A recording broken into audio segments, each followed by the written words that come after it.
Hazrat Abdullah bin Ka'b radiyallahu anhu, who would lead Hazrat Ka'b radiyallahu anhu, narrates that he heard his father Hazrat Ka'b bin Malik say, when he used to narrate the story of his absence from the Tabuk expedition, by Allah Jalla Jalaluhu, I do not know anyone who has been favored so much for speaking the truth as Allah Jalla Jalaluhu favored me. So since when I told Allah's Apostle sallallahu alaihi wasallam the fact, I have not intentionally told a lie. So Allah Almighty revealed it to His Apostle sallallahu alaihi wasallam. No doubt, the blessings of Allah turned towards the communicator of the hidden news, Prophet, and those emigrants and helpers who sided with him in the bear of hardship. After it, that the hurts of some of them were nearly to be swerved aside. Then he turned towards them with blessings. Undoubtedly to them he is most kind, merciful.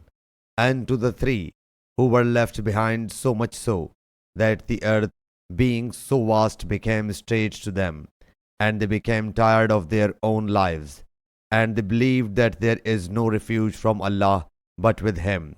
Then He accepted their repentance, that they might remain repenting. Undoubtedly, it is Allah who is relenting, the merciful. O believers, fear Allah and be with the truthful. Sahih Bukhari, Hadith number 4678.